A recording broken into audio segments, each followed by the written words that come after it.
You know, every single meal you eat is actually the final chapter in this incredible epic story. A story that started thousands of years ago, all with just one tiny seed. Today, we're going to uncover that story, the story of agriculture. Okay, just for a second, think about your last meal. What was on your plate? Maybe some rice, some veggies, a piece of bread. Now, where did it really come from? I'll give you a hint. The journey definitely didn't start at the grocery store. Yeah, that journey from a single seed all the way to your dinner plate, well, it's one of the oldest and, frankly, most important stories we have as humans. So let's do it. Let's dig in and trace it all the way back to the very beginning. All right, first up, our food's origin story. To really get this, we've got to jump in a time machine, right? We're going way back to the exact moment when people made a choice that would literally change the world forever. So for most of human history, we were nomads, constantly on the move, hunting, gathering, basically following the food. But then this game-changing idea took root. And yeah, I mean that literally. Someone, somewhere, had this aha moment. Hey, if I plant this seed right here, food will grow right here. And that changed everything. It wasn't just about having food anymore, it was about having a home. People started settling down in these super fertile river valleys, and from those tiny settlements, boom, the first great civilizations, like the one in the Indus Valley, started to pop up. Okay, next section, the world of agriculture. Because believe me, it is so much more than just crops. That simple act of planting a seed, oh, it has exploded into this huge, complex world. So what do we really mean when we say agriculture today? So, when you hear the word agriculture, what's the first thing that pops into your head? Probably big fields of wheat or corn, right? But the real definition is, well, it's way broader than that. It's the whole shebang, the entire system we've built using both plants and animals to take care of our most basic needs. I'm talking everything from the food we eat to the cotton in our clothes. And believe me, that system is vast. We're not just talking about growing crops. It's animal husbandry, raising cattle for milk and meat. It's dairy farming. It's even pisciculture, which is just a fancy word for fish farming. You've got beekeeping for honey, and get this, even sericulture.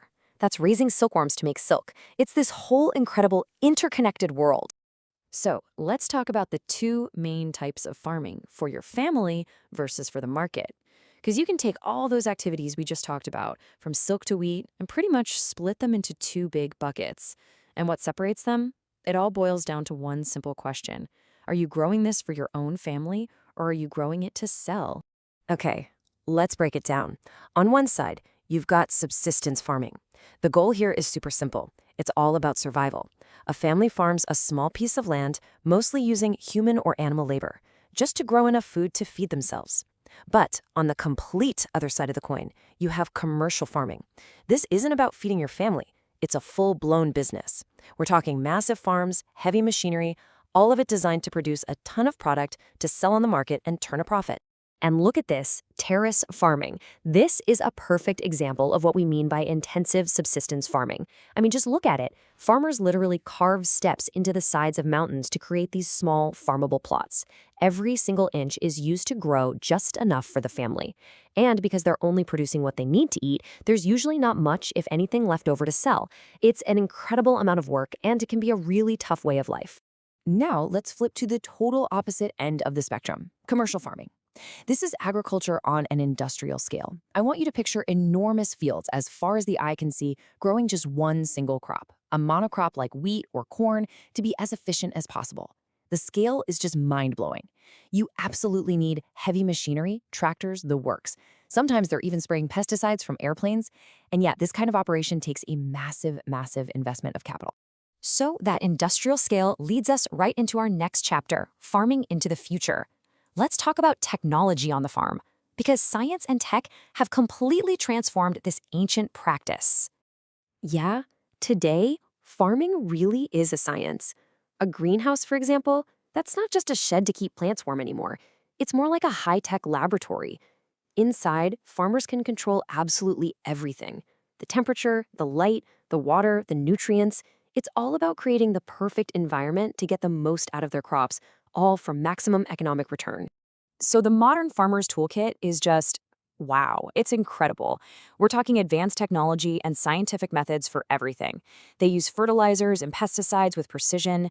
They have processing facilities right there to get products ready for export, and the work doesn't even stop at the edge of the field anymore. Nope.